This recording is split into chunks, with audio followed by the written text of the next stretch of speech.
माणसाचं शरीर बळकट करण्यासाठी योग हा सर्वोत्तम मार्ग आहे. सध्याच्या बदलत्या जीवनशैलीमुळे अनेक व्याधींमुळे माणूस त्रस्त आहे. बदलत्या जीवनशैलीमुळे अनेक आजारांना निमंत्रण मानव देत असून यावर मात करण्यासाठी योगा हा सर्वोत्तम उपाय आहे.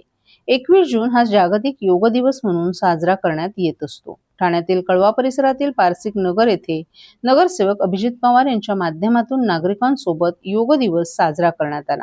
यावेळी कळवा पारसिक नगर येथील नागरिकांनी उत्स्फूर्त असा प्रतिसाद दिला. या योग शिबिरात नागरिकांना विविध योगासनाचे धडे देण्यात आले. प्रत्येक योगासनाचं शरीरासाठी असणारे फायदे देखील नागरिकांना यावेळी पटवून देण्यात आले. योगा फक्त योग दिन दिवशीच न करता दैनंदिन जीवनात देखील योगासन करावं असं मार्गदर्शन नागरिकांना करण्यात आलं. या कार्यक्रमाला समाजसेविका ऋता आव्हाड, राष्ट्रवादी काँग्रेस शरद पवार पक्षाचे जिल्हाध्यक्ष मनोज प्रधान आणि नागरिक मोठ्या संख्येने उपस्थित होते.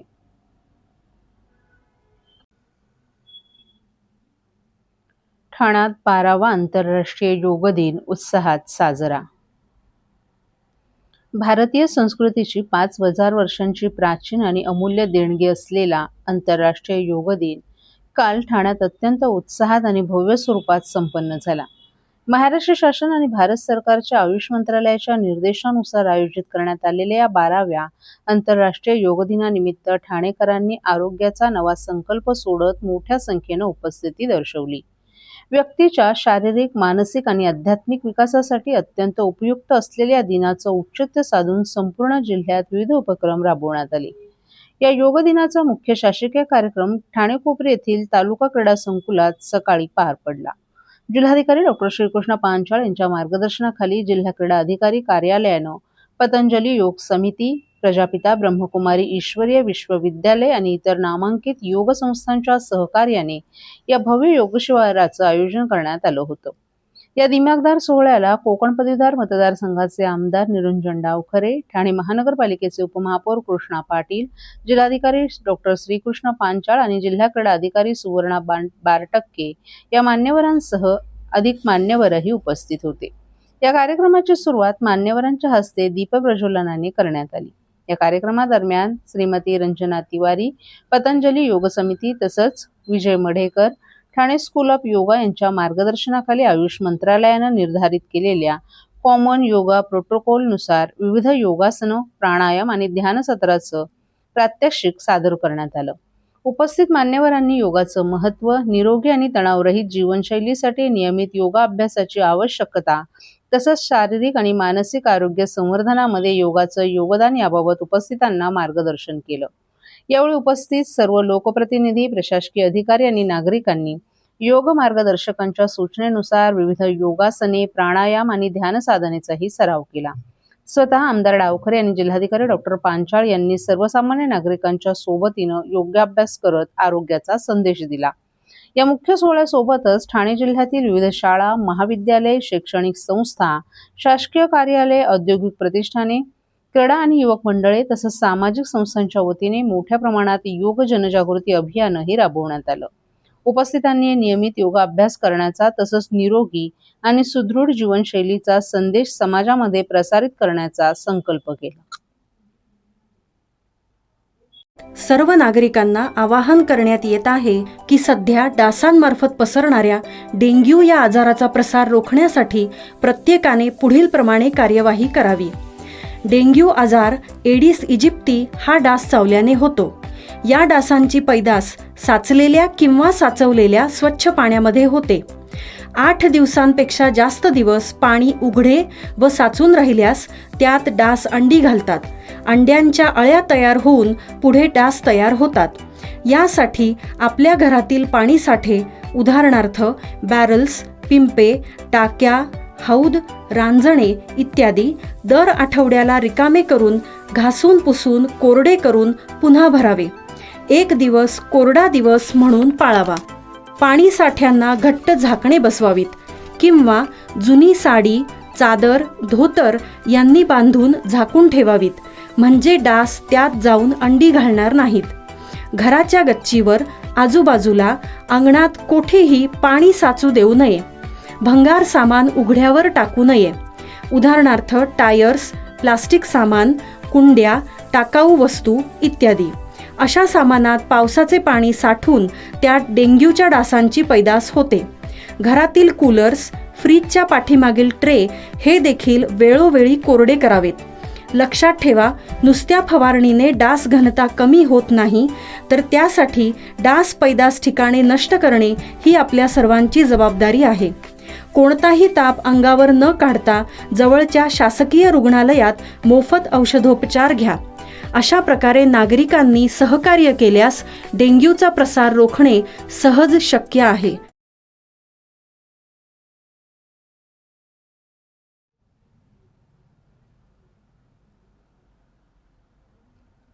ठाणे शहरातील पाणी टंचाईच्या प्रश्नावर भाजपच्या आमदाराकडूनच पावसाळी अधिवेशनात आवाज उठवला जाणार आहे. ठाणे महापालिकेच्या पाणीपुरवठा नियोजनावर प्रश्न उपस्थित करत निधीच्या वापराबाबत श्वेतपत्रिका काढण्याची मागणी आमदारांनी केली आहे. पाण्याअभावी मोठ्या गृहसंकुलांना वर्षाला कोट्यवधी रुपये खर्च करावे लागत असल्याचा आरोपही आमदारांनी केलाय. ठाणे शहरातील पाणी समस्येसंदर्भात रविवारी भाजपच्या खोपट येथील भाजपच्या पक्ष कार्यालयात पत्रकार परिषदेचं आयोजन करण्यात आलं होतं. शहरातील पाणी पुरवठ्याची स्थिती गंभीर असल्याचं सांगत आमदार संजय केळकर यांनी महापालिका प्रशासनावर टीका केली. ठाणेकरांकडून सातत्यानं पाणी समस्येबाबत तक्रारी येत आहेत, मात्र प्रशासनाकडून समाधानकारक उत्तरं दिलं जात नसल्याचा आरोपही त्यांनी केलाय. शहरात मोठ्या प्रमाणात उंच इमारती आणि गृहसंकुले उभी राहत आहेत, मात्र त्यांना पाणी पुरवठा करण्याचं नियोजन काय, असा सवाल केळकर यांनी उपस्थित केलाय.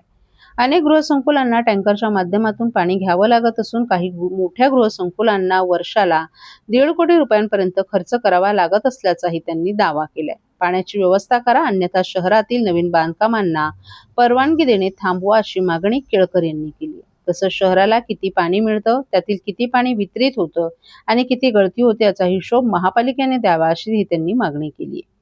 केंद्र सरकारच्या अमृत 1 आणि अमृत 2 योजनेतून ठाणे महापालिकेला 1,819 कोटी रुपयांचा निधी मिळाला, मात्र या निधीचा वापर कुठे झाला याची माहिती महापालिकेकडे नसल्याचा आरोपही केळकर यांनी केलाय. याबाबत माहिती देण्यासाठी प्रशासनानं 10 दिवसांची मुदत मागितल्याचंही त्यांनी सांगितलं. दरम्यान आमदार निरंजन डावखरे यांनीही पाणी समस्येवर अधिवेशनात लक्षवेधी मांडणार असल्याचं सांगितलं. ठाणे महापालिकेकडे पाणी मीटर नियोजन आणि पारदर्शक व्यवस्था नसल्याचा आरोपही त्यांनी केलाय. पाणी समस्येसाठी तयार करण्यात आलेली समिती अद्याप कार्यरत नसल्याचं त्यांनी सांगितलं. शहरात टँकर माफियांची लॉबी कार्यरत असल्याचा आरोप करत पाणी पुरवठ्याची संपूर्ण माहिती महापालिकेच्या संकेतस्थळावर नागरिकांसाठी उपलब्ध करून द्यावी, अशी मागणी डावखरे यांनी केली आहे. अमृत योजनेतील निधीचाही योग्य वापर झाला नसल्याचा त्यांनी आरोप केलाय. भाजप आमदार माधवी नाईक यांनीही या विषयावर प्रशासनाकडून पारदर्शक माहिती देण्याची गरज असल्याचं सांगितलं. केंद्र सरकारकडून मिळालेला निधी नेमका कुठे खर्च झाला याची माहिती जनतेसमोर येणं आवश्यक असल्याचंही त्यांनी स्पष्ट केलं. तर त्याच्यामध्ये देखील हा विषय जो आहे तो निश्चितपणे आम्ही घेणार. पाण्याचा जो विषय आहे पाण्याचा, आज कसं म्हटलं की निधी काय बद्दल चोरी होते, पाणी चोरी होते. तुम्ही जाऊन बघा पाईपलाईन किती ठिकाणी जोडलेले आहेत. आपण सत्तेमध्ये आहात, तर ह्या ठिकाणी आपण महापालिका आयुक्त किंवा त्यांना घेऊन दाखवणार का? असे अनेक प्रकार जे आहेत ते आम्ही प्रत्यक्ष फोटोद्वारे, व्हिडिओद्वारे प्रत्यक्ष भेटून आम्ही वेळोवेळी दाखवत असतो, दाखवलेले आहेत, म्हणजे अगदी अनधिकृत बांधकामापासून. परंतु संवेदनशीलताच नसेल आणि दाढी कातडी असेल आणि अशा पद्धतीने जर मस्ती असेल, मी याला मस्तीच म्हणेन की तुम्ही किती लाख लोकांना वेठीस धरताय. याच्यामध्ये तुम्ही उपाययोजना तातडीने करायला पाहिजे. आम्ही जे सांगतो ते तरी केलं पाहिजे, परंतु याच्यामध्ये केलेलं नाही. त्याच्यामुळे हा विषय जो आहे तो वेळोवेळी निदर्शनास आणलेला आहे. ठाणे महानगरपालिका क्षेत्रात मुंब्रा, दिवा, कळवा, माजोडा, मानपाडा आणि वागळेतील काही भागात प्रभाग समितीमध्ये महाराष्ट्र औद्योगिक विकास महामंडळामार्फत पाणी पुरवठा करण्यात येत आहे. अल निनो आणि आयोडीच्या प्रभावामुळे यावर्षी पावसाळा लांबण्याची शक्यता आहे. याबाबत जलसंपदा विभागाबरोबर 19 जून रोजी झालेल्या आढावा बैठकीच्या निर्णयाप्रमाणे आगामी कालावधीत पाणी टंचाईची परिस्थिती उद्भवू नये म्हणून पाणी कपात करण्याचं ठरलं आहे. त्यानुसार महाराष्ट्र औद्योगिक विकास महामंडळाच्या बारवी, जांभूळ आणि शहाड जलशुद्धीकरण केंद्र येथून होणारा पाणी पुरवठा मंगळवारी 23 जून रोजी रात्री 12 वाजल्यापासून गुरुवारी 25 जून रोजी रात्री 12 वाजेपर्यंत एकूण 48 तास बंद राहील. या शटडाऊनच्या कालावधीत ठाणे महानगरपालिकेअंतर्गत दिवा, मुंब्रा, प्रभाग क्रमांक 26चा आणि 31चा काही भाग वगळता आणि कळवा प्रभाग समितीमधील सर्व भागांमध्ये तसंच वागळे प्रभाग समितीमधील रुपादेवीपाडा, किसननगर नंबर 2, नेहरू नगर तसंच मानपाडा प्रभाग समिती अंतर्गत कोलशेत खालचा गाव येथील पाणी पुरवठा 48 तासांसाठी पूर्णपणे बंद राहील. पाणी पुरवठा सुरू झाल्यानंतर पुढील 1 ते 2 दिवस कमी दाबाने पाणी पुरवठा होईल याची नागरिकांनी नोंद घ्यावी. या पाणी कपातीच्या कालावधीत पाणी काटकसरीने वापरून ठाणे महानगरपालिकेस सहकार्य करावं असं आवाहन नागरिकांना करण्यात आले.